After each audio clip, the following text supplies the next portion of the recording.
why is what happens in Israel important? To answer your question about Israel, yes, I do believe that Israel plays a pivotal role without a doubt here in the days that we're living in right now, in every aspect you could possibly imagine.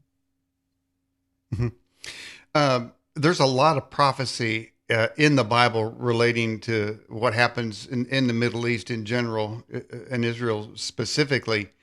Why is so much of world events tied to the tiny country of Israel? That's a good question, Daniel. And, as far as why there's so much tied around it, I know there's a lot of things that I've examined over the years, and I've evolved even in my own thinking in the way these prophecies are playing out right now, right down to even Damascus being destroyed, according to Isaiah 17. I speak Hebrew, so I understand the language, and I study from that aspect quite much in depth. And when you look at Isaiah 17, for example, one of the things that is often overlooked is even though Damascus is prophesied to be destroyed, it's still, as you go near the end of the chapter, it actually, the prophet Isaiah explains who's behind it and why they're behind it. And it actually ends up having a lot to do with believers in Yeshua, coupled with, I would call it more of your elite Jewish leaders there, that, as the scripture says, they have forgotten the God of their salvation and the rock of their stronghold. And so it clearly identifies that we forget that Damascus at one time was the hub of Christianity, almost a cradle for it, in fact, as we know that Paul was going to go there to destroy it. But the Lord Jesus stopped him in the vision and told him, why are you kicking against, it's hard for you to kick against the pricks there. Otherwise, had he gone down there and destroyed the believers there would be no prophecy of Isaiah 17 being fulfilled in this day. Mm-hmm. There's constant battles on the Hill about who's in favor of support to Israel and who's not. And the classic kind of measuring stick for most representatives, senators, and such is their support. But now, as everything else is becoming unglued, more attacks and less support of Israel is coming out. And if there is support, it's tepid and it's disingenuous and it has ulterior motives that really some situation. I'm voting for this is favorable bill towards Israel, but it really undermines Israel. And so those people start to come out. How do you see American politics of this shifting trend of lack of support? Well, the bad thing that I see in all of this here is, well, let me back up a little bit. Israel as a nation clearly already exists. There are people that are born there every day. There are Jewish people that are being born in this country, and they have every right to have their own nation. Now, the turmoil they're in right now, with the changes that the government is trying to do, I know that there is a lot of believers that would look at this and say, "Well, gosh, well, I should say there is a strong evangelical support that this is a good thing," and they figure, well, it's just the left wing there, the liberals, that don't want these changes to come. My biggest concern is that we can't lose focus. I mean, I'm a Jewish believer as it is, so I see that we can't lose focus of Jesus Christ, period. He is and always will be the fulfillment of the Messiah. And so even in our support, if people support Israel, we have to keep that focus first. Now, the current administration certainly is not in favor of supporting Israel to the extent, say, maybe as President Trump did. But nonetheless, they still, what people may not know, and I kind of have a finger on the pulse of this, is that the Biden administration is still willing to go to war against Iran based on President Trump's war plan that he designed to start with. Mm-hmm. So there's still, there is still that support in that regard there. Of course, however, Iran's had nuclear weapons for a long time. They just don't want to never tell the public that. They just try to keep that as a secret. But so, I think what we're going to see, though, we're going to see a global dominance that's coming into play.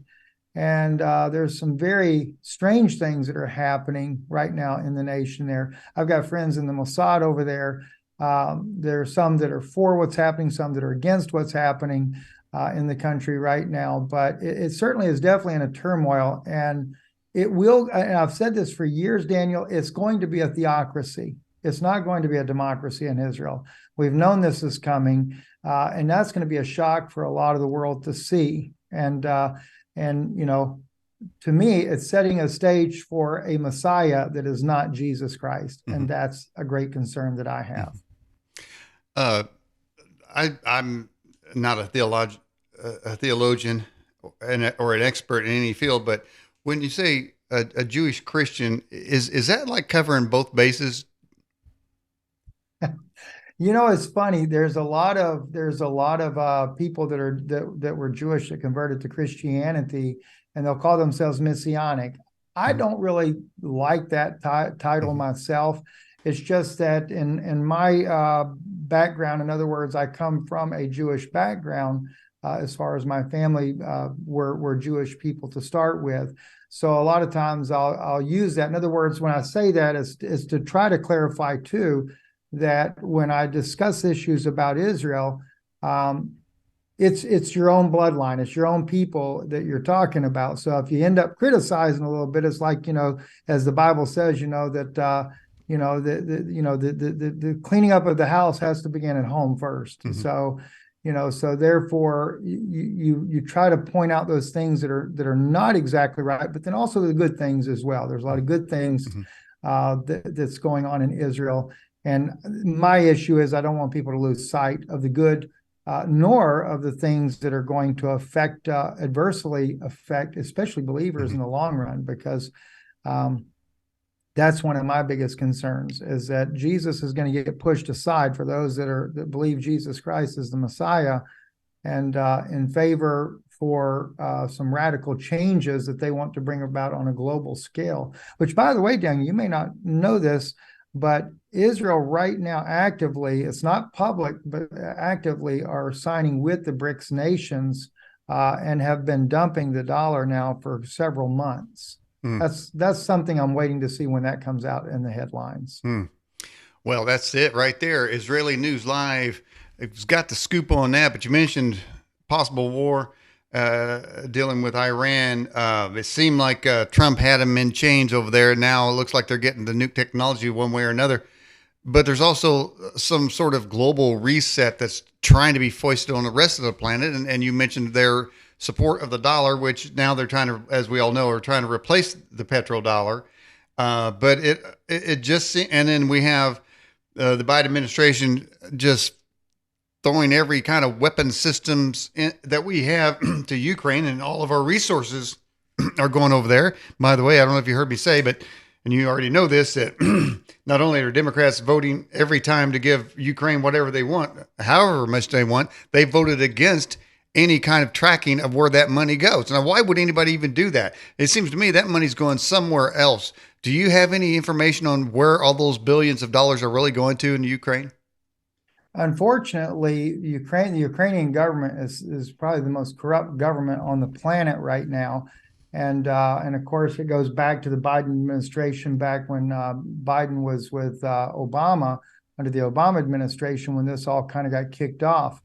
And I've got connections inside of Ukraine directly. In fact, before Russia went in, they were trying to help us get the right connections with the right political leaders there to bring out the information that directly connected not only Hunter Biden but Joe Biden as well to the corruption that was going on in this country.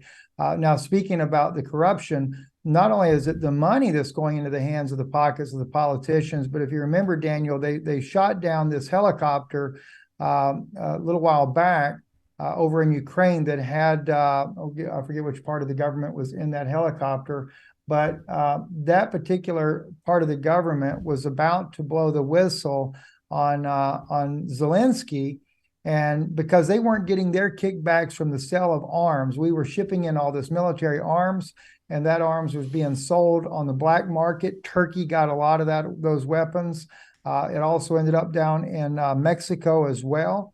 And so this group here was going to go and expose Zelensky because they didn't get their cut of the money that was being made off of these weapons sales.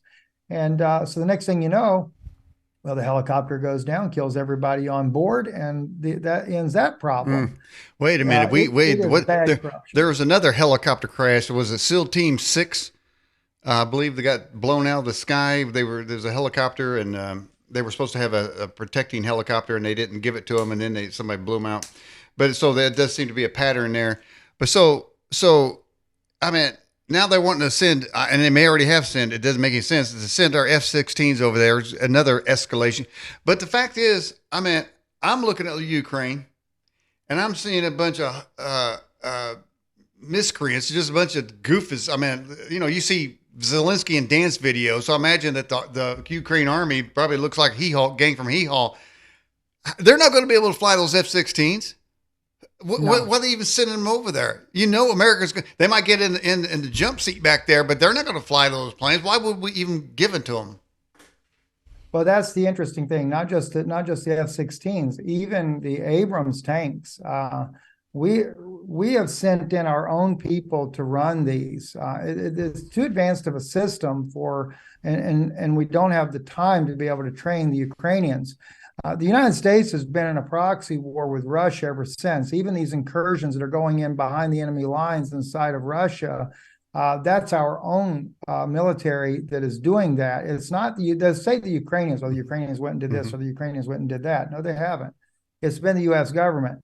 The only thing that Ukraine is doing is they keep pumping bodies up to the front lines there to the meat grinder. And they're being killed off just literally by the tens of thousands. And of course, Russians are dying as well. The problem is that the administration right now, they are so want so bad to go to war with Russia, but they don't want to do it directly. They're trying to do it indirectly. And in fact, this push about Poland going in and taking parts of Ukraine, I reported this 2 years ago. I already knew from the intel, the circles that I'm in there, that this was going to happen, that Poland would invade. In fact, the United States, along with its NATO allies, have made Poland, and I reported this over 2 years ago, the fourth largest military power in the world. We put that much military equipment inside of Poland, and Poland is supposed to be the next one that pushes up against Russia to try to get Russia to strike. Now, in the Joint Chiefs of Staff, they use an AI system to determine what we could expect next. And I know that this fall there was a lot of fear, or I shouldn't say fear, but a lot of buzz going on about that they're anticipating that Russia will strike at least Germany by the fall of the year. Now, whether or not that happens or not still remains to be seen. And these F-16s, of course, could escalate that. And even though Putin plays the part that he's doing there, in one way, Daniel, I can't help but feel like there is still more of a global agenda, that's going on. And each one has their own little part that they're playing. They say that war is a theater to begin with. Well, let me bring that out a little more clarity there. I believe that we're already under control of AI, and all these different parts are playing a role, whether it's flooding the United States border to destabilize our economy and really people just getting along, I would say. The fentanyl killing the kids, the sex trafficking, we have that storm down there.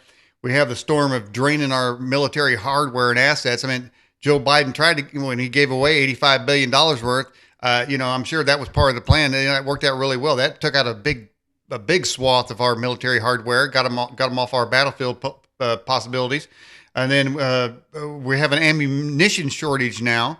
certain projectile weapons are now out, and they're trying to get them ramped up again, but it doesn't make any sense because they're just going to send them over to there anyway.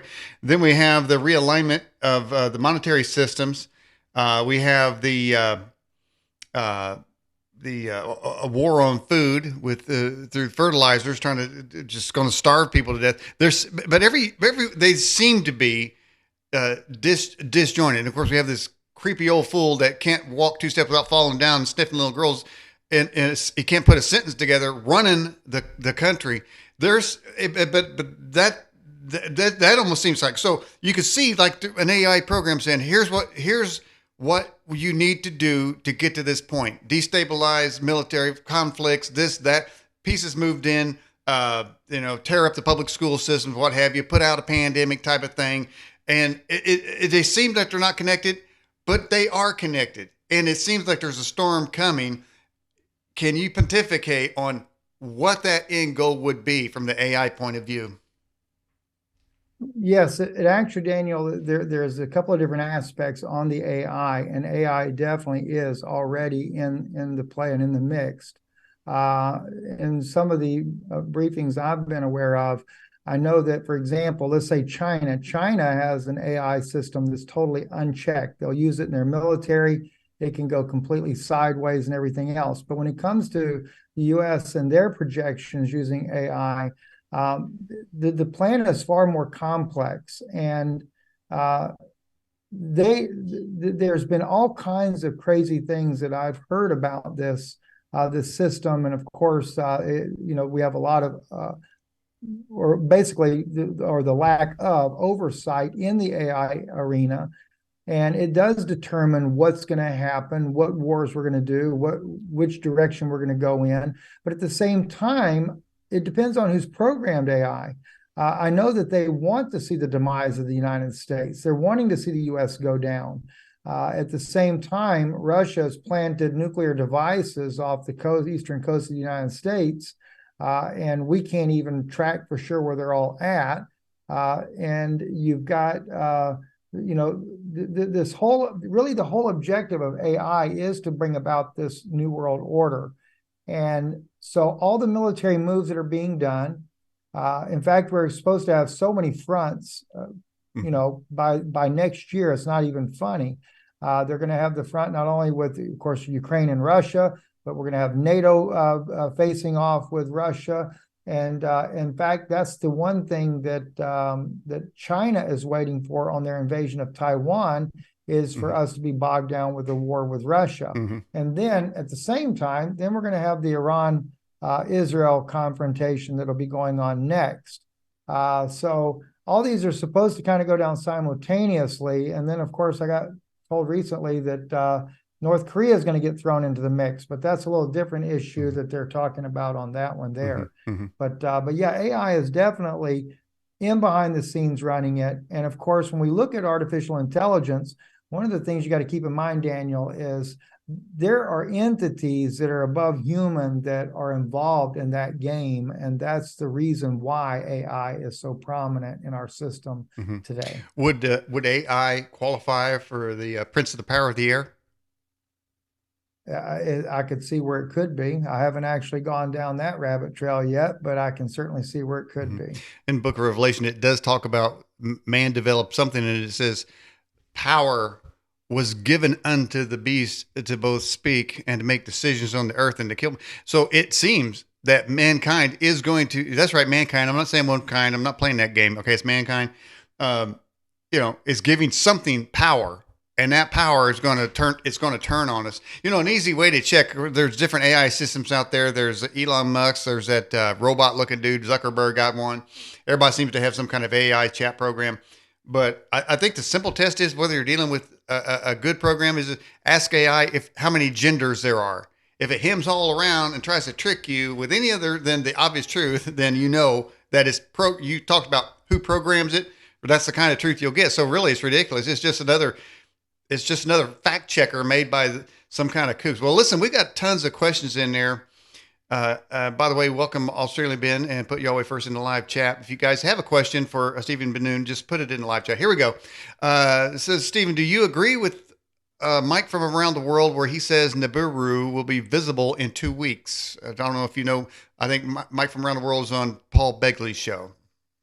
Yeah, the thing is what's difficult on this issue about whether or not it's visible or not within 2 weeks.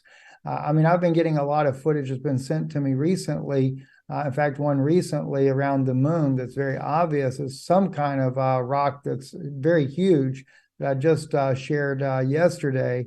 But the thing is, Planet X, according to the people that I know in Washington, have always said it travels in the ether, and it's back and forth into our dimension, out of our dimension, and back into the ether. Mm-hmm. And but the way it's been put to me is that one day it's just going to very and not so far away, it's going to be seen, and when it is, it's going to be upon us, and it's going to be a little bit too late. Mm-hmm. And I know that it's not a conspiracy theory, because they had asked me, I don't know, a few years back, if I could weigh in on what happened when Planet X passed the Earth the last time around from ancient documentation. Mm-hmm. Was there genetic modification in the human race at that time? And I'll never forget when I was asked that question, I said, well, I guess that takes away the idea that Planet X is a conspiracy theory, then, if somebody in Washington wants to get my opinion on that. Mm-hmm. But could it be this early? It could be. I know there's different projections of when it would pass, mm-hmm. but it seems to be more obvious that what we're looking at with all the solar activity, et cetera, that even if it is in what we would call the ether, that it would definitely could be pulled out, which some of the scientists that I know have said that it will actually be CERN, which we have about, I think 5 different hadron colliders on the Earth. Most mm-hmm. of those people don't even know of. But we will be the ones that actually open that door that'll make it come in. So it's mm-hmm. almost as if they know when it's coming, and that at the right time they open that dimension, that portal up to where then everybody will see it. Mm. But then again, maybe it's already. I do know that I was told that back in January the binary system was already in our solar system, but that's the best mm-hmm. I could get the answers on mm-hmm. that, because they're kind of tight-lipped on that subject. Well, I'm going to say something that I'm going to prophesy right here on the program that it's not going to be visible in 2 weeks. And by the way, the same person said that Arizona was going to be flooded, so it's going to be a big lake. So right, people need to, I mean, there's mileage and clicks depending on how you say things. And if it gets people's attention, unfortunately, and I'm not saying that's where it's from, could be just misinformation, but I'm just telling you, it's not going to happen. All right, let's go to this question here. Arkansas Bob says, any new information on the Jewish Messiah living in Israel right now? I have not really kept up much. I know what they're talking about. There's a young man over there. He's a rabbi guy that is extremely intelligent. He's got just an unbelievable IQ there. And a lot of rabbis believe that he is the Messiah. But always, like I said, always keep focused in your heart and your mind. Jesus Christ is the only Messiah. There is no Messiah outside of him. Mm-hmm. So although the Jewish people still, many of them have not recognized that Jesus is the Messiah, of course, naturally, they're going to look for a Messiah. So mm-hmm. I don't fault them for that. But as far as any new things, I haven't really kept up. But when it did come out, I was already aware that was going to happen. Mm-hmm. And no, I don't know what's happening. On the Nibiru passing by visible in 2 weeks, which is a ridiculous thing to say, but it kind of reminds me of this controversy with Jason Aldean, the country singer. He had a song called "Try That in a Small Town" and country music television. Are you familiar with the controversy? Yeah. So CMT banned it. I think they're owned by Paramount, so that should tell you everything you need to know. Gay Central over there, but they banned it. And of course, his song went to #1. And then somebody put out there on a news article that Luke Bryan, is that his name? Luke Bryant is pulling his videos off CMT. And that went viral, and everybody's sending to everybody that he's pulling in support of Jason Aldean. Even representatives sent that out. It was false. So, man, people really got to just kind of be careful on that kind of thing. Right. And by the way, Tammy Hall, welcome into the live chat. All right, Stephen B. Nude, here we go with another question from Army Vet. What's the significance of a fox seen on the Temple Mount? A fox seen on the Temple Mount. That's Honestly, I don't know the answer to that. I wouldn't know what the significance is. I'm sure a lot of times when you have those types of significant issues, it's normally a Talmudic type of thing. And I am familiar greatly with Talmud teachings, but on that particular one, I don't know the answer to. okay. And we have this: is Ben-Nun your real name? Ben-Nun is actually Ben-Nun is my father's name, my Mhm. biological father's name. And then in our family history, initially, if you go back and trace it, Ben-Nun is what our name was originally. And so I actually went back to the original name that we had Mhm. and restored that back Ben-Nun. Mhm. So And that's that kind of where that comes from. and that's legal, isn't it? Yeah, Yeah, yes, yes, it is. you're not. In fact, if you go to Israel and you meet Israeli people there, if you were to ask them their last name, I would say 90% of them, their names have been changed. Mhm. In my case, the only difference is that Dinun is the French version of the Hebrew name of Benun. And our family were Sephardic Jews coming out of Morocco. And during the Inquisition, to try to hide their identity, they changed it from Benun, which was Mhm. Joshua's name, to Dinun, hoping that nobody would really pay much attention to it, and which is the French version of our name. But now my father actually still carries the Mhm. Dinun name. Now, my name, you could tell, Ott, obviously has a German context there, and way back in Germany, it was Otto. So I can understand who'd want to be Yes, called Otto. I mean, but you could drive your it. name also You, is a Hebrew word that means sign. what now? Your name also means sign in Hebrew. Oh, all right. So No sign that's shall the be given first thing except I noticed, Daniel, about your name. no sign will be given except for the sign of Daniel Ott's last name. All right. All right. Kentucky Girl says, Stephen, are the current Jews the same people that Jesus said were children of their father, the devil? Ooh. Wow, no, well, here's the thing. He does say that, and we do have, you have to remember when you go back to Ezra, and not only in Ezra, I think I just did a teaching the other day, a couple of days ago, where I found this in another book as well. Um, we had a mingling of the seed amongst the Hittites, Perizzites, and Jebusites, etc. This is what caused a bloodline to come in, so that when Jesus was in Israel 2,000 years ago, he actually saw that mixed Nephilim race there. That's actually why he calls them serpents. It's basically the same thing as saying reptilian, Oh. is what it would be. And so but you have to remember, it wasn't all the Orthodox rabbis that did that. It wasn't all the priests, and it wasn't all the Jews. It was only some of the leaders. It was still a minority that did it, but that minority, by the time Jesus gets on the scene, was in power. But then again, Paul also was a Pharisee, but he was not of that race. It was not of his mingling of his genetics there.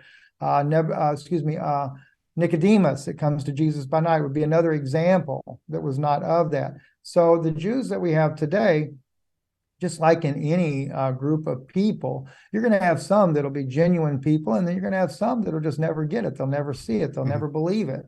All right. So I would have to say that but that's in any walk of life. Okay. Here's one for you. Doreen says, what does her name mean in Hebrew? Oh gosh, Doreen, that's a trick question for me because I don't remember. Your last name just happens to be the word for sign, so that's what caught my Oh, attention there. wow, But man. I don't know all the And meanings that's of interesting. names. Hey, this is cool. Give me like a short, maybe 2 or 3 sentences in Hebrew. What does it even sound like? I've never heard it.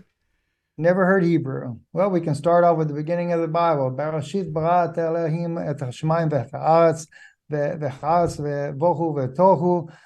That's kind of how it would go there. Or Oh, if you okay. speak in modern Hebrew, Mashlemcha, how are you?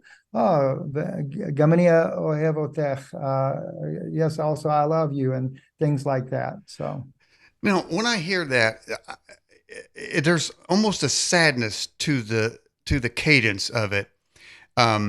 it's kind of like Mexican, not to or Spanish. I don't want to denigrate anybody, but there's a cadence to that one. It says like, and this is not Spanish, but this is what it sounds like to me. Taco. Now that's not to make fun of anybody, but there's that, yeah, kind of thing that seems kind of sad there too. I don't know if it's kind of built into the language over the years of all the things the Jewish people have gone through. I don't know. All right, here's another question. This is from Curious. Says Stephen, who do you believe the Antichrist is? You never got that question before. My answer is going to be the same as I always answer that one there. I don't even know yet. I mean, there are so many people out there that get thrown under the bus with the Antichrist tag on them and stuff. And we may actually have it right. But then again, what if he's not even on the scene yet? I can tell you one thing, Daniel, that really threw me off for a loop one time was when I was talking to a good friend of mine up in D.C., and he says that that when we went to war with Iraq, he said He said they never told the American people, the truth about why we went to war. He said we didn't go to war over oil, and we didn't go to war over weapons of mass destruction. He said we went there to get the body of Nimrod. And he said, I can remember because he was there at the time as an advisor to Bush. He said, before the war ever began, he said, Hillary Clinton was there at the White House on a regular basis. And he said, because she had a lot to do with this issue about the body of Nimrod. Mm-hmm. And of course, once we went there and we did get the body, we took the body back, brought it to the United States. That body then was placed under our secret base in Colorado. And just recently, in the last 2 or 3 years, the Israelis overtook that project. And of course, his body is roughly about 7 foot, very similar to that of the features of the Kandahar giant that people talk about, has multiple rows of teeth. He is believed to be a Nephilim. And they're trying to literally revive that body. Mm-hmm. And let me segue right out of that. Are they trying to do the same thing with DNA fragments from the Shroud of Turin? Wow, I never thought about that one there. That's a good possibility. And, it's funny that you mentioned that because I was actually sent a photograph where they took and reconstructed what he would have looked like based on the Shroud of Turin. Being if that is an authentic cloth there. I know I've heard all kinds of arguments on that over the year, and I've never really dove into that very deeply. But I do know there's a lot of genetic manipulation. I mean, I know there's cloning that goes on. Mm-hmm. I mean, some of the things that I'm aware of would just blow most people's minds away. Hang on. I'm getting an emergency text. I've got all kinds of text alerts. Says Nibiru is 20,000 miles out. 2 hours left. We've got 2 hours. So, well, all right, Daniel, I'm with you on that. Let me just say this. Even if some of the images that people are sending me, if let's say it's part of the binary system or something of that nature, there's still a ways out. It would probably be months before it were to get here, if it does. And I'll say this as well. If it was as close as what people are alleging that it is right now, the havoc on this earth would be so unbelievably horrendous. I mean, when I was tasked to look up DNA manipulation of the human species for people inside the government that wanted to know about this from, over 3,000 years ago, and what I saw in ancient documentation on that issue there, then I know they take the issue very seriously as well. But I also know that I was told that there's 3 different systems that they're tracking. The Vatican is the one that really knows the true system, but we're not sure. One's already come and gone, but there's still 2 left. And that one that they're looking at would be, if it is Planet X, they're looking at right around January of next year. Mm-hmm. But then again, the only thing that I could say credible that might lend some credence to that was a good friend of mine that's an engineer in FEMA. They just had a meeting about a month ago. And in that meeting, they were told to prepare for a 37-day blackout from power grid failure. Why 37 days, Daniel? God only knows. I have no idea why they know a certain number of days. But a 37-day blackout, 3 different locations to meet their family, to make sure all their backup ham radios were up and operating, and that this was a 6-month period when they were looking at it. They were looking at January as being when this is going to happen, but they also made the statement to them, one, that blackout could come sooner based on they're going to have some very severe solar activity that'll be taking place, and or possible sabotage of our grid by war that would be coming. And by the way, our grid has been sabotaged a bunch of times and yes. reported in the news, and probably a bunch of times that they haven't reported. People have been shooting at them, and they say that the people that's shooting at them know exactly what transformer to take the whole thing out. So it's a calibrated event. It's sort of like the so-called random fires that erupt, where they all seem to start at the same time. It's kind of like that. All right, here's another question for you. What part will Cain Dowd David play in the 1,000-year millennium? How's that worded again? I don't even understand that question. What part will kind Dowd, then parentheses David, play in the 1,000-year millennium? Maybe it's saying what part will David play? I understand. I think they're talking about basically like the son of David. I guess they're talking about as far as Jesus. What would he play in the millennium? And that's a difficult one for me to really get into, because I've done a lot of research on that issue. And the question is, I would say this here. When it comes to the millennium, it's the fact that we rule and reign with Christ.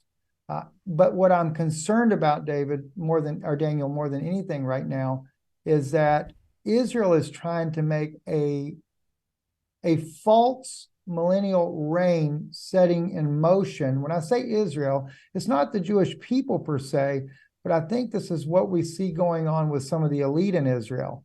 That they want to basically give us their version of the Messiah, and they want to bring Jesus down just as like a little errand boy, so to speak. I hate to put it that blunt, but that's exactly what I'm seeing.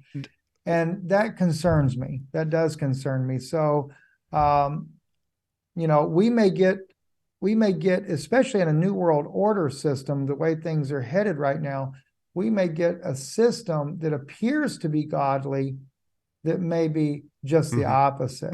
So I would just kind of answer it that way at this point. Okay. So this question for me then, it says that at any times there's going to be a great deception, if it were possible, even the very elect.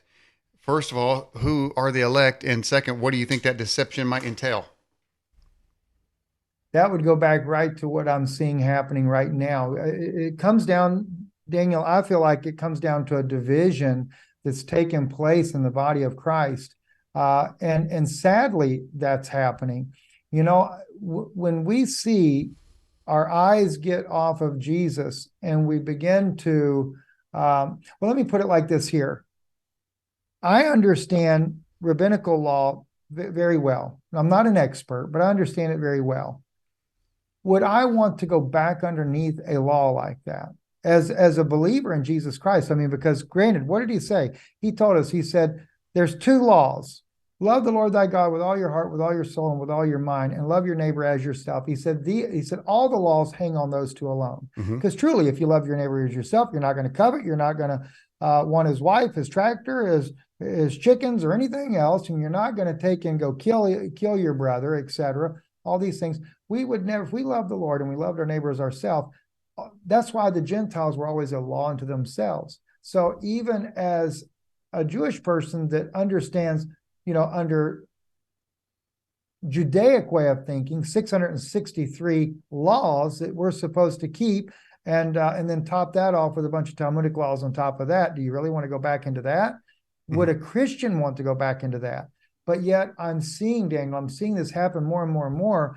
There's a lot of evangelical leaders out there that are saying to the people, well, we need to learn and study underneath rabbis. I can appreciate if a rabbi ends up recognizing that Jesus is the Messiah, and then he's wanting to share with us things the insights that he sees and things like that. But I'd rather him be a believer than go sit up underneath his tutorage and he'll not be a believer, because that's where I think that great deception's coming. And I'm afraid Okay. that that's what's going to suck the people in. All right. We have this question here from our contact form. A signet ring for sealing documents used by King Hezekiah was dug up recently. It had an image of a winged disc on the seal. What do you think the winged disc symbol represents? Boy, I'd love to see that myself. Well, I tell you really what, want to Arkansas see Bob. it. Hey, wait a minute, Arkansas Bob. Hey, can you put a picture in the live chat, and I'll get it up on the screen here, hopefully, and we can see it. By the way, Stephen Ben-Nun, we have a poll question on our website tonight. How will China, it's framed that way? How will China invade the U.S.? Not will they? It says how will they? And there are various selections people can make. So far, people say 36% say they're going to invade from the southern border. 31% says they won't invade. Then 10% says arrive by ships. And 8% of people believe they're going to fly some of those red dragons the Chinese are known for. I don't know about that. And then hot air balloons. Of course, we know we've had intercept a lot of balloons flying over this country, so maybe they're going to come in that way. Will China invade the United States? Well, China's pretty much already invaded the United States, but That's I'll a tell good you that's a how good this is all answer. going to That's work. a real good answer. They've certainly infiltrated. Yeah, they've infiltrated very deeply for a long time. Justin Trudeau brought a lot of the Chinese in up there so that they can come in through the north. China is really, I can tell you there's a couple things about China. China is going to be impacted heavily when this binary system does come through. So China's already had their eyes on the United States for many, many years. Yeah. They have corrupted, and I know these things, Daniel, very personally from when I worked with the government years ago. But the Chinese really came in with the cartel. That's why the southern border, but not just the cartel. They'll use the cartel and the soldiers the cartel put together and command those as well. But what they did is they were willing to pay the cartel massive amounts of money in exchange for exposing those politicians that were involved in the CIA's operation for smuggling drugs in the United States, and then using that money to fund the different wars that we were doing around the country. I very intimately know about that. I know about many of the politicians that were involved. Well, let me So, ask you something. If let's just say now that's sort of a stealth invasion. I mean, we know yes. leaders of our government are bought off. We have Eric Fartwell, who was banging Fang Fang. You got Dianne Feinstein driving around with a Chinese spy. You got presidential documents in boxes in an office for Joe Biden is paid for by the Chinese. I mean, we could go on and on, selling American farmland next to military bases to the Chinese. So that's all happening. We all know that. And of course, all of our universities are being funded by the Chinese, make sure that they have the correct worldview. But what about a physical, literal invasion? The way they're going to do that, they're doing it in two different ways. It is possible they could bring their troops in through the northern border. We've known this for quite some time. We do know that the one thing they never could really effectively do is bring Chinese troops in through the southern border, because it's too obvious. There's really not been a way for them to do that. That's why they decided to work with the cartel and bringing in a bunch of foreign fighters in here. In fact, in one of the issues that the Chinese have been heavily involved in, and that was not only bringing these fighters in through the southern border, but then we would pick them up, U.S. government, bring them up to Washington area there, and they were being trained in secret programs, much like the Manchurian Project, the movie The Manchurian Project, to where they would be used in sleeper cells all across the United States, to where they'll just go ballistic on the people as well. They're wanting to create a civil war, a civil strife within this nation. And another good point in this, besides the physical part, because see, they don't want to, the way I keep getting told, they don't want to do a physical invasion and destroy the country. They do. Russia is supposed to help them in this as well, by the way, but Russia will only do a limited nuclear strike, not anything major, one or two nukes, in order to cause enough chaos and mayhem to send fear in the people. But one thing I want to get to, Daniel, remember when Trump was running for president and the governor of Georgia went against him, never really would side with him in the election fraud that was being done there. That was one of the candidates. His family was involved with the Georgia Power Company at the time back in the 80s, and they were money laundering drug money. And so, therefore, the Chinese had already gotten to that family. So, when they wanted to make sure Biden got into office, they were pulling the strings, and they don't do it directly. It's always like a second and third party type of individuals that put the pressure on these politicians. You will do so and so, but it's actually the Chinese that are actually pulling those strings. Right. And say even in Israel, we have the same problem in Israel. I made a big to do over the fact that the Chinese got to do the port in Haifa totally unchallenged. Mm-hmm. Nobody else bid on it. Why did the Chinese get it? And then they dictate to the United States military how we're supposed to enter that port when they're done. So then when they were trying to get Ashkelon, we did a report on it, and it really caught some wind in Israel. And finally, the Israeli government had to open up the bid to more countries, but the Chinese still got it anyway. Well, yeah, but the Chinese are coming up through the southern border. They keep finding groups, but these are small groups. It kind of reminds me of the movie Signs. In the movie Signs with Mel Gibson, and there was a question about the aliens coming in, and the military guy says there's one or two of them, and it's called probing. And they're probing to see what's going on, kind of like the balloons. Then the guy asks the questions, well, why are they probing? And he says, to make way for the rest of them. So that sounds kind of, so would it be sort of a Red Dawn situation where they would come in, control our infrastructure and our banking system, all our systems, but tell people, we're not here to destroy you. Everybody stay calm. We're just going to make things, we're going to roll out equity. Everything's going to be, all the rich people that have been stealing from you, we're going to, so just go about your daily lives and you will be fine. It's going to be one of those situations, or is it going to be sort of a neighborhood to neighborhood combat situations, weeding out who they think are the dissidents first, just killing them on the site, and then creating gigantic gulags? I mean, what scenario do you see? What I have been told that the way they would do it, they wanted to create basically a civil war through our political system with us. The Biden administration had already made an agreement, and I don't know if this has ever been made public other than myself saying it, but the Biden administration made an agreement that if we end up in any kind of civil unrest in this nation, the Chinese will be the first ones to have a right to come in as UN peacekeepers. And so therefore, that's how they wanted to be able to gain control over us. But first, they want us in a civil strife in this nation where we're basically killing each other, and they can declare martial law. And at that point then take and have the Chinese come in. So it also could be sort of a nationwide Vietnam type of scenario, where they're just being picked off, and just these rogue bands that are constantly, and that doesn't really work out, because most countries that get involved in, like Cambodia and even Afghanistan, you name how many countries, the United States, how many wars we started, ended up like that. We just go spend billions or trillions of dollars funding these wars, and then all our guys get killed and maimed and wounded. Then we go out, we don't get anywhere. Wouldn't it be like that? Wouldn't the United States be like that to them? An unending kind of a conflict like that? It would be, especially as long as we're an armed nation. And that's one of the biggest fears that the Chinese have already, is the fact that we are an armed nation.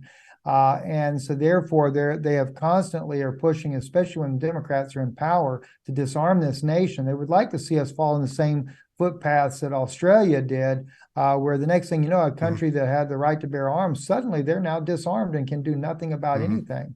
So that's why you have, and I hate to say it, these school shootings, a lot of times, that when I say false flag, I'm not saying they didn't happen, but I guarantee you one thing: the people that are behind them happening normally are not the ones that they put the blame on.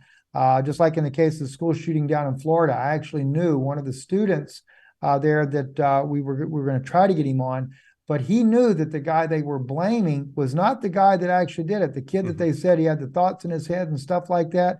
Well, that was our government using brain to skull technology to put the thoughts in his head. They had already figured out this guy had a weakness there. They put those thoughts in there. Yeah, did he bring a gun to school? Sure, he did. That made it even easier to put the blame on him. But then you have all these other mysterious. By the way, where's the manifesto of the Nashville tranny shooter? Right, exactly. Yeah. When we talk about our intel agencies maybe trying to get ahead of some of these coming world events, They can't find out who dropped coke in the White House or bags of marijuana. They can't find who leaked in the Supreme Court. They don't know whether the laptop is real or not. I mean, I don't have much confidence that they're going to be ahead of the game. We're going to end up just being on the wrong side of that. All right, here's another question for you. Revelation 9 depicts the fifth and sixth trumpets unleashing demonic terror that we could scarcely imagine in our darkest nightmares. Who are these real monsters released from the bottomless pit? All right, the bottomless pit. This is something that I've been looking into a little bit myself, and I really feel like that when you're looking at this, we are looking at an alien invasion. But when we say a bottomless pit, to me, the only bottomless pit that there really is would be coming from another dimension. Now, it doesn't mean that they couldn't come up from, say, inner Earth, which I know that's a conspiracy theory, Daniel, that a lot of people may not believe in. Mm-hmm. But I hate to break it to you, it really is true. We do have an inner Earth. We have 3 different species that I know of that live there. We have aliens that live in the oceans. I actually got, that was another thing I got asked about one time by some people up in D.C. They were being challenged on biblical issues, and they wanted my opinion on how I would respond. And it's not to say the CIA doesn't already have our own biblical scholars there that study this stuff day and night. They do, but their plans are pretty sinister. This coming, I won't go into that, but going back to the comment here about this bottomless pit, I do believe that that's going to be opened, and when it is basically going to unleash basically the same types of fallen angels that we dealt with, maybe even worse than what we dealt with. And now could it, like I said, could it be from inner Earth? It could be. I know that in Jewish belief, they believe that they will. There is a very prominent rabbi that has been on the History Channel on a number of times there, Ariel Tzedek, who he claims that they will come from inner Earth and that there are helpers, and he says they're reptilian and that they're our friends. I do not agree with them at all on them being our friends. By the way, it looks like we got sent the seal that we asked for, so thank everyone for that. Here, let me go ahead and bring it on up. And so you should see the seal come up in your picture there. Okay. Right there it is. All right, so that is the seal, and it appears to be some kind of flying winged thing there. Yes. So that is pretty. That reminds me a lot of the Egyptian type of symbols there. yeah, I don't really know yet. I'm so glad that they have shared that with us there, so we can look at that. But yeah, I definitely want to study that out even more. yeah. So that would looks like a signet ring there. All right. Yes. The bear, who gives us the bear report every week, says, "Can you speak to any of the latest archaeological things going on in Israel?" I can tell you one that you don't know about. Sure. All right. That right now there's a major, and I don't want to call it archaeological because it is a secret government project that's going on, and it's on Mount Hermon. Not only is Israel doing it, but the Syrians are also doing it from their side there. And we do know that even as tradition has always said, this is where the fallen angels descended. We have made some, I don't want to say we in this case here because I'm not part of the Israeli government, but I just said in general, I guess being, well, we won't go into that. But anyway, the thing is they have discovered ancient artifacts from the fallen angels during that time that are there. Wow. We know that there was some sort of blast from space that killed them that were actually there, or at least some of the ones that were there. That's some of the discoveries that have been made there. But there is actively right now, it's a secret entrance. They will not disclose where that entrance is there. But we have been boring and digging and everything else there because of the size of the base that was hidden there by these fallen angels. Mm-hmm. So that's basically the one that I am aware of. I used to be good friends with Dr. Rami Arav from the Nebraska University. That's a Jewish archaeologist there, but he was on the Bethesda project, but I don't know anything about that here Mm. lately. At least I've I not I followed go it. to quite a number of national parks and state parks. I've always heard that entryways to inner Earth is in these parks. Have you ever heard that? And have you ever seen, or has anybody told you that they have found these entryways? Yes, we do. We do have entryways there.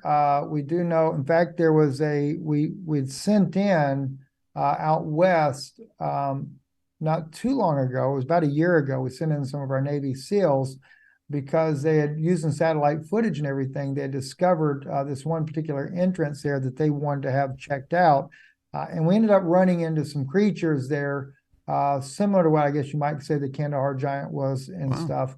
And but we do know that there are entrances, different places on the earth. We have them here in the United States as well that we know that go to inner Earth.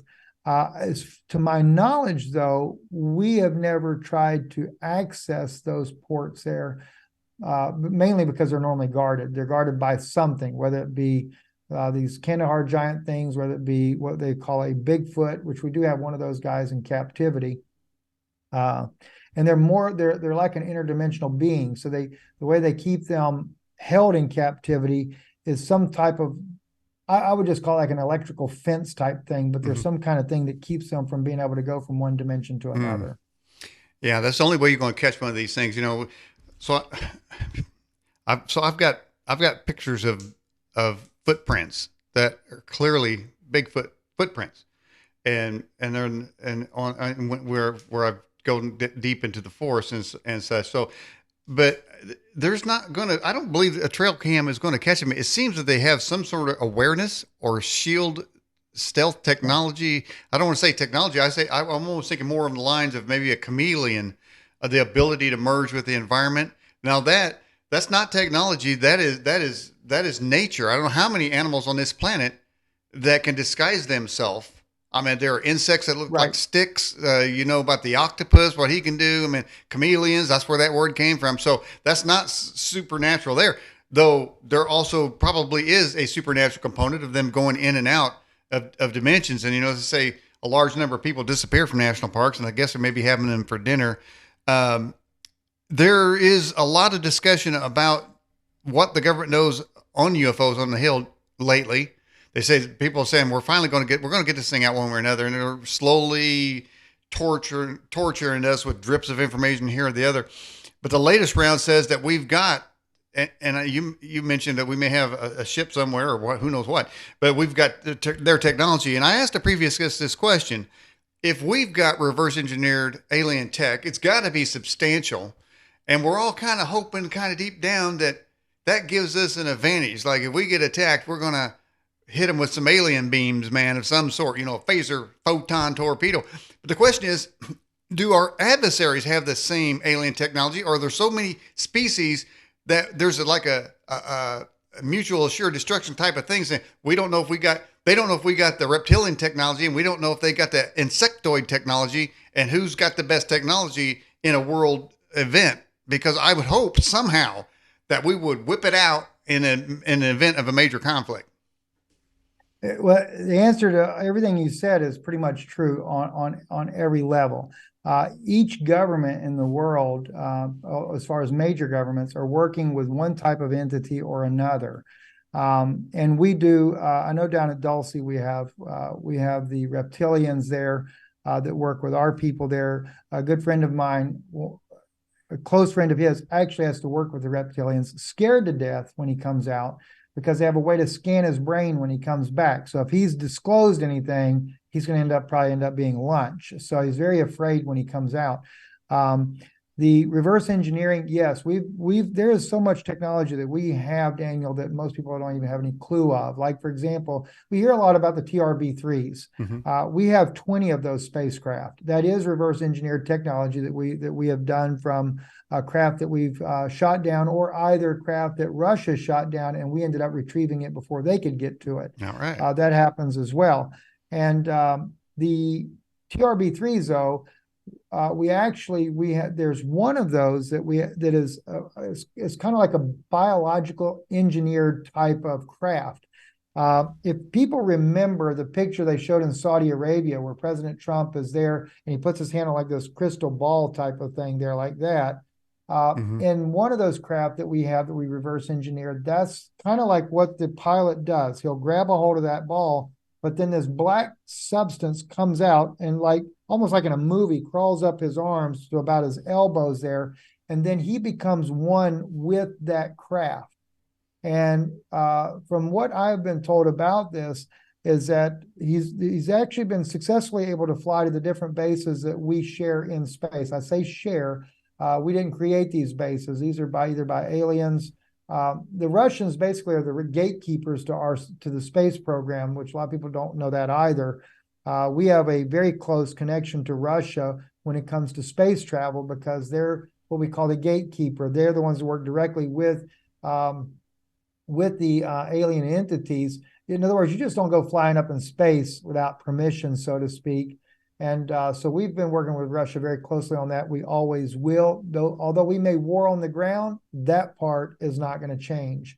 And then, of course, even the Iranians, they also have specific entities that they work with that give them technology. In fact, one technology, but they didn't get this from it comes from the aliens, but it didn't come from the aliens initially, was the cloaking device technology where they can shoot a missile and the missile will disappear upon launch and then reappear right before it hits its target. When Iran fired a missile into Israel at the Dimona nuclear power plant back, I don't know, 3 or 4, maybe 4 or 5 years ago, and that incident occurred. And of course, they didn't hit the plant and they intentionally didn't hit it. They could have if they wanted to. Israel made it look like, oh, it was just an accident. It was a rogue missile, that type of thing there. No, it wasn't a rogue missile. Why did it go past the David Sling? Why did it go past our own defense air systems there? Same thing with Saudi Arabia. They were able to fire into Saudi Arabia.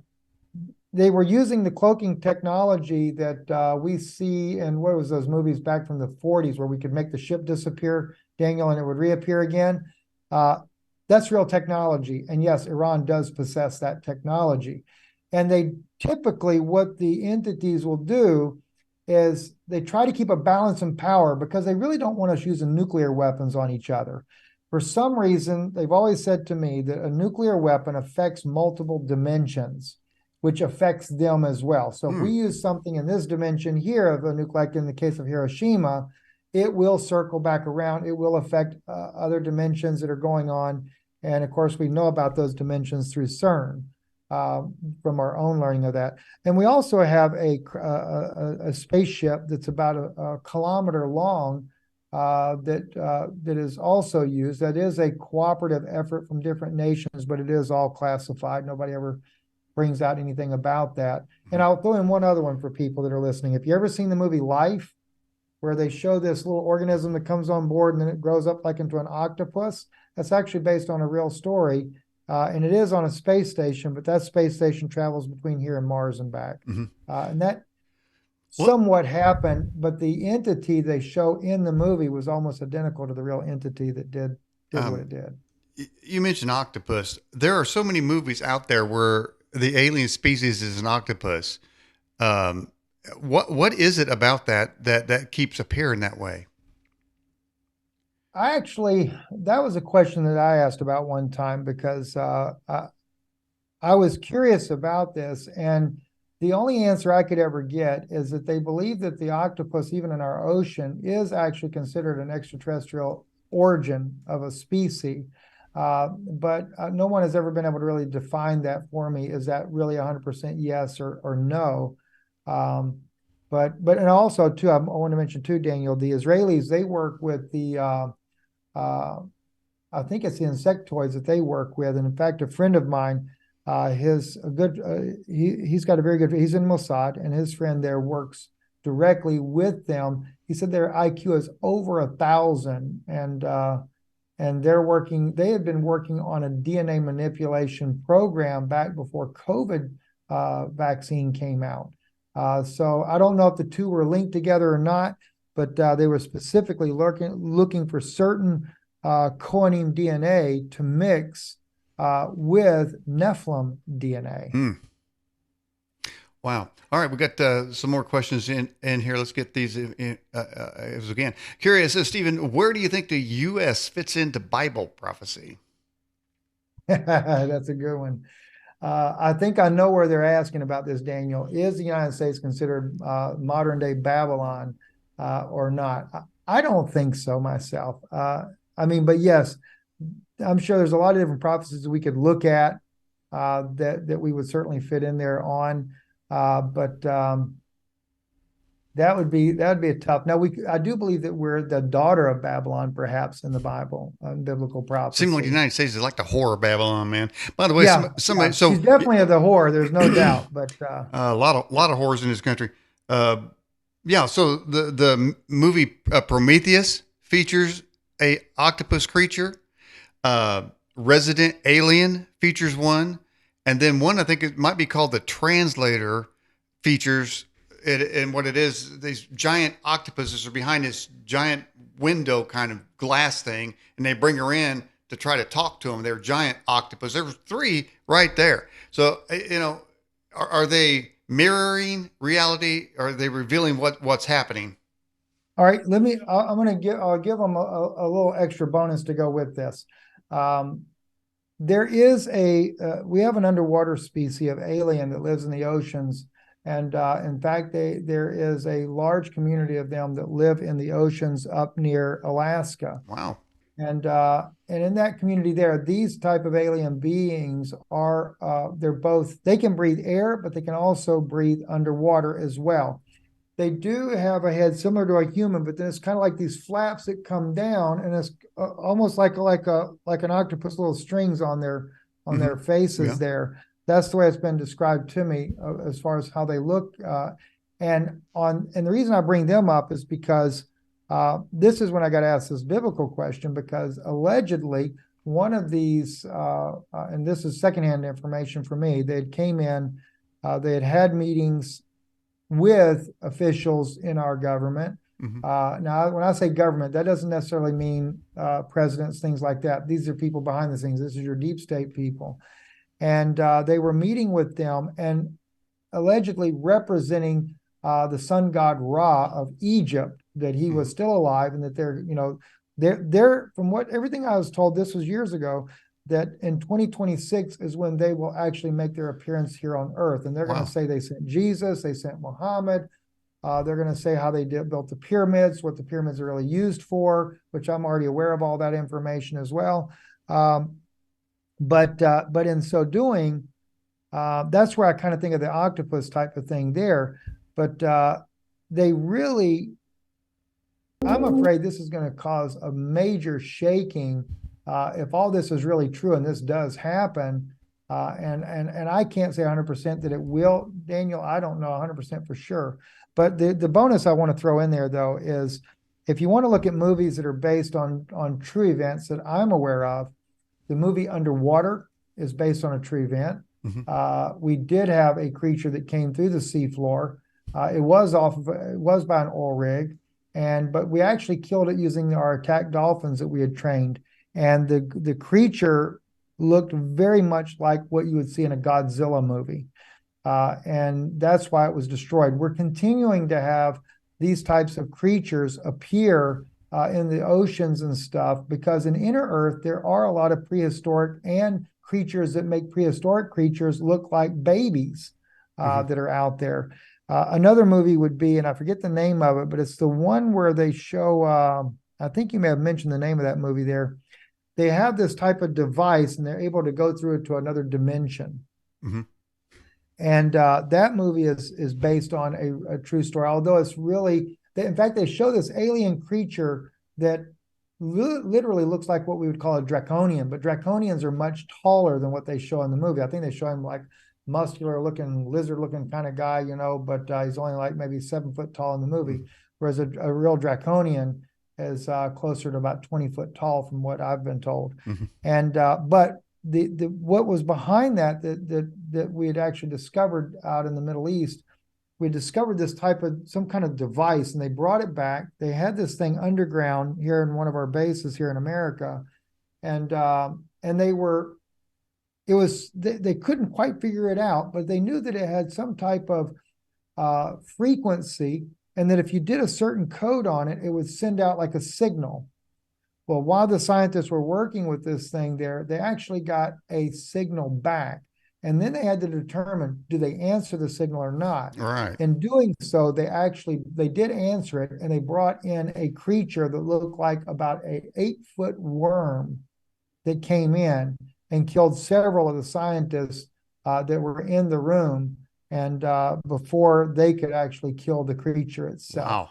Wow. And then, of course, they sealed off that Mhm. entire part of the underground Well, base. there have been creature eruptions. The recent one out in Las Vegas, where alien craft landed near somebody's house, and 9-foot alien beings are walking around this guy's uh, backyard. To people catching some creatures on webcams, not Bigfoot, but other type of creatures. They keep kind of, I call them creature bimbo eruptions, but so it seems like supernaturally there's more things beginning to happen. And I look at it like in the movie Armageddon with Bruce Willis, where initially small fragments are hitting the earth, and then the big ones come. And these little monster eruptions, creature eruptions, seem to be increasing in frequency, because it seems like the big ones coming, and I might be coming from the mothership on there. But let me ask you something. Do these alien species, you mentioned that they don't like us having nukes. They don't want us nuking the planet. I guess they missed out on Nagasaki and Hiroshima. Some people said it didn't happen. There's a conspiracy for you. And other people claim, in fact, we had a guest that said that there's no such thing as a nuclear weapon. But is there an intergalactic sort of non-interference pact, Star Trek type pact, to not interfere with activities? Or are they manipulating the planet right now, preparing us so they can inhabit it because they don't really like it the way it is? It doesn't fit their design. The latter part of the question is what it is, Daniel. They're wanting to take and terraform this planet to be more conducive to their own. And really, the reason about the nuclear weapons is you got to remember, aliens also have a lifespan just like we do. Although, for the most part, it's around 800 years, depending on the species, some 600 years. And the reptilians are considered to be the most aggressive of the alien species in the universe, and they also outnumber all other alien species there are. And from what I was told, we have documented about 135 different species of aliens that exist. And so the problem is, though, the reptilians have laid claim to this Earth, and they're fully planning on taking over this planet. And even though there have been other species that in their federation that have said, you can't do this, we're not to interfere with Earth, et cetera, they Hmm. still they seem to not be willing to challenge the reptilians. And I, quite frankly, when I look at this, to me, it just comes to a biblical showdown. But the scripture says things are going to come up upon the earth that will cause man's heart to fail for fear. So I Mhm. have a feeling that we're dealing with things like that. Hmm. And like I said, going back to the nuclear idea of this, they don't want to die either.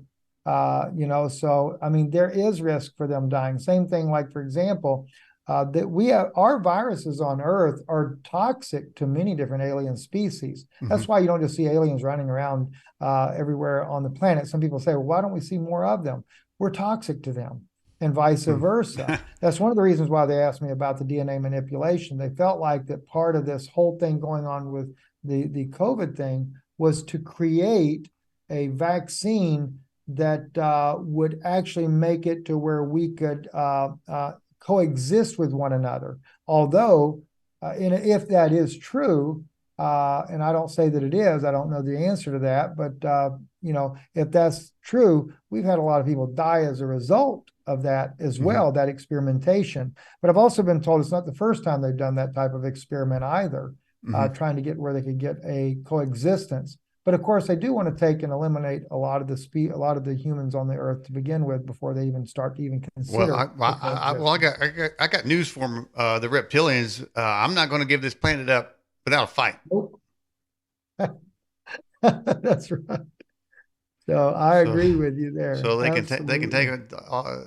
They can do whatever they want to, but they're going to end with fight on their hands. They say that Every time somebody smiles, a reptilian pops a scale because they don't like that. All right, so here we go. Let's get a few more questions. Got a few more minutes left here.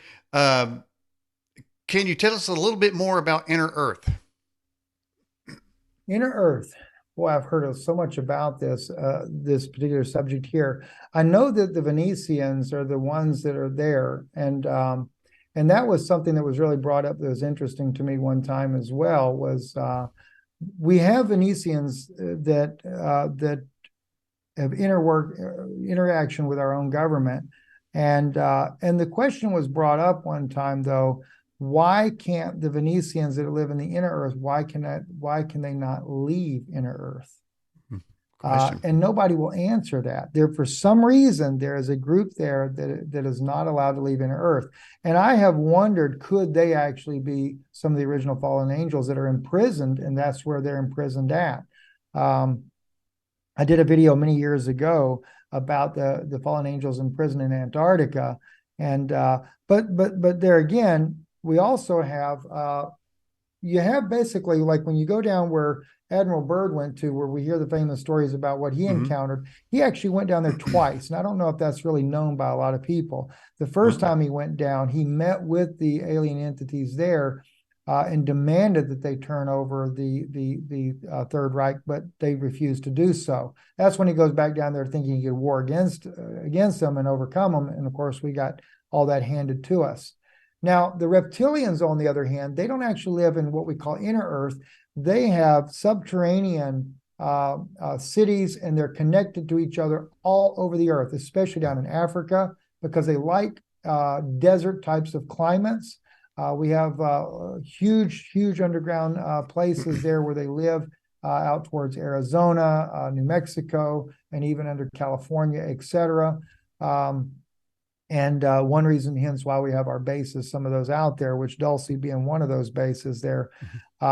So you have that. Now, the inner Earth too, I've also been told the inner Earth has large oceans that also have prehistoric type creatures in there, and creatures that are not, we've never even seen the likes of.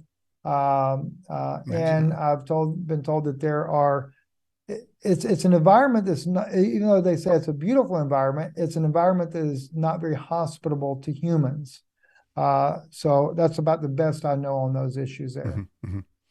And it was interesting that some of the testimony on the Hill, the whistleblower, so to speak, said that the craft that they've seen will fly into the ocean as if it's not there and come out. Like, and so it seems, and a lot of people claim that's mainly where their bases are, is underneath the ocean. So, then every once in a while you get some kind of weird skeleton washing up on a beach that looks like a mermaid. And now, is that just lore, people reading into that, or you think we got mermaids and mermans down there?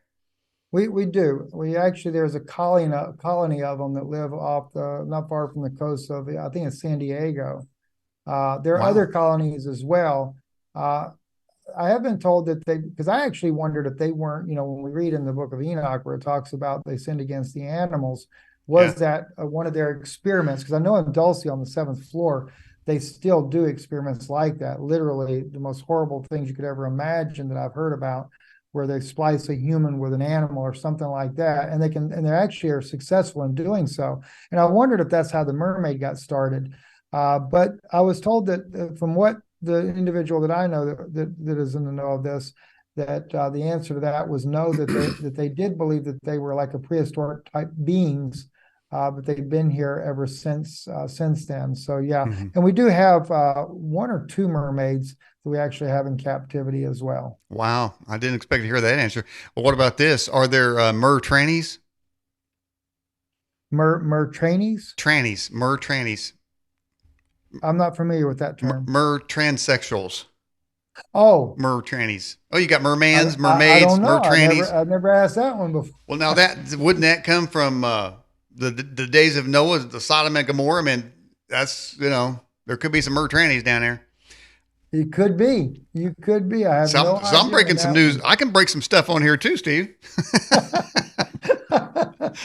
Yes, indeed. You've really Oh surprised me with God. some of your answers. It's really intriguing, man. You've got a lot more than I was. We were talking about. We've covered every topic out there, and you're just hitting it, man. This is Stephen. You're in fact you're what I call internet gold. Well, you know what helps is when you get somebody like yourself, Daniel. I don't, if I'm just doing my own video there, I'll forget 90% of everything I'd want to say. Mm-hmm. But you get a good person like yourself that knows how to interview, it just pulls on you, and then it helps my memory to go back and remember a lot of the things that I've Good. learned. I know you've had Lieutenant Colonel, was it, is his name SC. Greg? Yeah, Greg Grinchich. Yes, Grinchich. yes. Yeah. That's how I discovered your channel, was somebody sent me a video of you interviewing him. Wow. And I was like, oh my gosh, this guy knows everything I know. Mm-hmm. And then some, Mm-hmm. because now for him, he's firsthand. But when I would listen to him, Daniel, and I would hear some people say, well, can you prove this? Can you vet this and stuff like that? And I'm like, and he would say, how are you going to do that? No, you can't. But I will tell you one thing. I know that man is spot on what he says, Wow. because, I've got some very high contacts, not just in our own government, but over in Israel as well. So I know a lot of the secret things that have gone on in the world. Now for me, it's not like him where it's firsthand, but it's people that I've worked with over the years. I mean, I worked in the government myself back in the 80s, Mm-hmm. which I didn't do that type of work back then. It was a little bit different, but and I've been allowed to work on some things there, that helped me to know these things are not fake. It's really real. Mm-hmm. So, but yeah, when you had the colonel on there, he is definitely spot on. Man, interesting. I can attest to a lot of what he says. Well, as far as what I go, and it's like you say, and I know you've got to show yourself Israeli News Live, which we have a link to on our website in your bio section. But the ways you can sort of vet somebody is to ask them questions and then say like a follow up. And what I found with Lieutenant Colonel SC or Greg Rinchich is that he did not hesitate on anything. I mean, when I ask him a question, and that's how you can kind of tell, because if somebody has a story, a prepackaged story. Well, I've learned after doing this since 2003 how to go outside there, sort of kind of move in and out of that. Right. And I've done it kind of with you tonight. It's been great, and you've been spot on, and you haven't hesitated on anything either.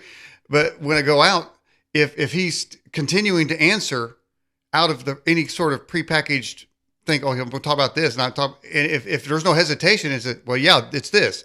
Well, that's that. Well, this here, that's that. And that's what he did. And it's like, that's kind of hard to refute because he wasn't prepared for where I would take that conversation, and he had those answers. Right. So. Exactly. I'd love to get him on sometime. I would love to be able to interview him as well. I'll tell you what, I can hook you up with him. That would be wonderful. Sure, so, absolutely. I mean, because that just, it'd just be interesting to see where the conversation would go, because there is, like I said, tonight, just because of the questions you're asking, is bringing up memories for me that, oh gosh, I forgot about that. And I'll think, oh yeah. One thing to mention, you mentioned earlier, and I want to make sure I answer this one here, about the Bigfoot and the webcams and stuff like that. That was something that was brought up as well one time, because I was wondering, well, why aren't we able to capture them? Because the CIA has actually actively tried to capture them. We have the one in captivity only because he was in an accident where it nearly killed him and his family. And that's how we captured him. His family did die, and I don't know the background behind that. But at any rate, the issue came up about these big feet. How do they evade not having webcams and stuff like that? And I was told that for some reason, and we don't know, I know that the government really doesn't know how they're able to detect it, but if there's a laser beam out there or some kind of electronic beam that they would cross, it would take their picture, they can choose to either let it happen or not let it happen. They're also interdimensional, which when I say interdimensional, they say, we don't know if they can go into another dimension, but as far as into what we call the ether, that's where that chameleon type of thing happens, to where next thing you see them, next thing you don't. We know from the one we have in captivity, he can run more than 100 miles an hour. That sounds like outlandish, but we know he can run that fast. And we also know that their capability to jump is enormously high. And I forget what I was told at one time, but I don't recall the exact number of feet. I want to say something like 30 feet into the air they can jump. Something really crazy.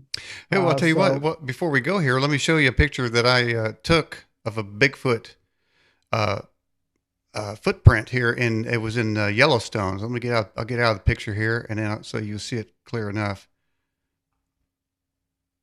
That right there. What the circles yes, represent are looks like the forest rangers step there. The middle part there is it was right in a mud pit at Yellowstone, and I have I think it was the right foot. I have that left foot pattern, and there's also a juvenile. So either humans are walking around with giant feet in the mud pits of Yellowstone, which is they would throw you right out and arrest you if you tried that, if you could survive the hot mud. But yeah, I mean, so what do you do? There's evidence out. They do leave some evidence. yes. And the thing is if people, Daniel, if they ever listen to some of these ones on YouTube where they'll tell the stories that some of these rangers are telling. Mm-hmm. A good friend of mine worked in the part of the government that actually has to review all the different documentations from the different agencies. And then he was part of the presidential advisory on a think tank there where they go and they advise the president about things that are going on. And one of the things that was consistent was they would get stories in from different law enforcement agencies, including park rangers, et cetera, whether it be about Bigfoot or whatever. And of course, some of those they don't want the public knowing about, especially one particular program that we had that went completely haywire on us.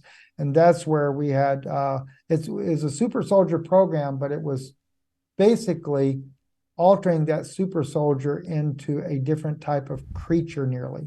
And that program really went bad on us there. We didn't know exactly what was going to happen. They released some of those into the wild, and they've been there long enough to where, because they had men and women both participate, and they were able to procreate. We had tracking monitors on the one, but it literally is. I mean, it's almost like outlandish in my mind to think this, but they literally were able to almost like metamorphose into something that was similar to almost like a Bigfoot versus like a human. But they were using several different animal DNAs to be able to create this super soldier, but it backfired. They never could get control of them. And just recently they talked about shutting this program down, which means basically hunting down the individuals that are still in these forests here and eliminating them.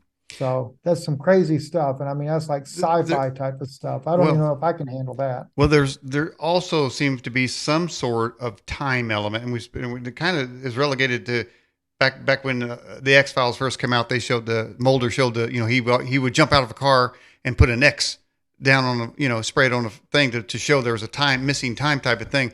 That kind of happened to me. And listen to this story here, Stephen. So my wife and I are riding ATVs through the forests of Arkansas, the Ozarks, deep in the Ozarks, man. I mean, away from everybody. And we go across this little bridge. And then we come back about, I don't know, 10, 20 minutes later. And that bridge, I kid you not, had rock stacks on both sides. It must have been 50 on each side, and then down in the rock-strewn creek bed, as you see when you see creeks, hundreds of rock stacks. There's no way that could physically happen in the time that we passed over that bridge where there was nothing and came back. And we weren't looking for it. We were just absolutely just floored when we saw it because it wasn't there. Because when I cross a creek, every single 100% of the time, I look in there and see what the water looks like. It's automatic with me. I want to see if it's clear. I want to see if there's any water there. So every time I do, so I always look. And so I know they weren't there. And we come back. So that tells me there's some kind of time frame. And I think there's on the Skinwalker series, they have a missing time thing with where they said that there was a cow in the field, and an investigative group was walking away from the cows. And then they heard the dog bark and turned around, and a cow had his legs broken, was operated on, was missing right there. The cows that they just walked past, they turned around. Yes. Now this cow was taken, abused, tortured, whatever they do with them, experimented on, and dropped down. That can't happen in the time that they turn around and look.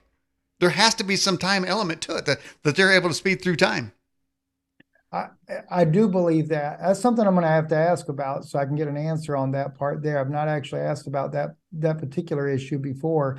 I do know, though, when it comes to the rocks, that especially when it comes to a Bigfoot, for example, if you have a forestry company and they're taking trees down, you'll go along and there'll be rocks set on top of all the stumps of those trees. And it's a specific type of rock. I forget exactly what they told me it was now, but it's their way of protesting.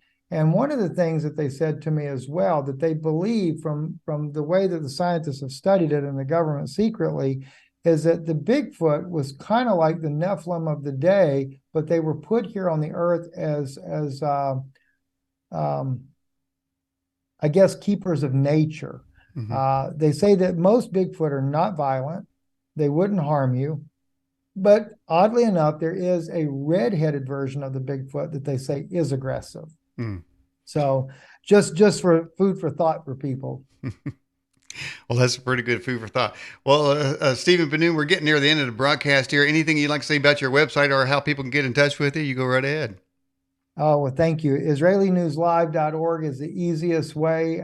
Anything you do, if you go to Odyssey, you'd get Israeli News Live. My wife runs one there. And we, of course, YouTube Israeli News Live. Our website, IsraeliNewsLive.org. But yes, if there's any way we can help, we certainly like to. I do have a teaching channel called the Ben-Nun Institute. Okay. And that's kind of how we got started. But a lot of times I still put teachings over on Israeli News Live as well now. Okay. Well, Stephen Ben-Nun, I appreciate you coming on the Edge broadcast. Can we have you on again sometime? Oh, would love to. Love to. I'm going to have to drag you over here sometime if you go out and do interviews, Daniel. Yeah, especially on this Bigfoot issue. You've got a lot more knowledge on that than I do. Yeah, oh yeah, I got a few things in my quiver on that one for sure. Well, that would be incredible. I know a friend of mine was going to go up to Canada because there is a Bigfoot community that, from what I understand, and I don't know who's done it, if it's government or what, but they have been working their way into that community, one of the first times ever. And I don't know if it's a hush-hush thing or whatever, but yeah, we'll get to, I'd love to have you on and go over that issue with people with that for our channel. That sounds real good. Stephen, I appreciate you coming on the show, and we'll have you back. Thank you so much. Thank you, brother. God bless you. You too.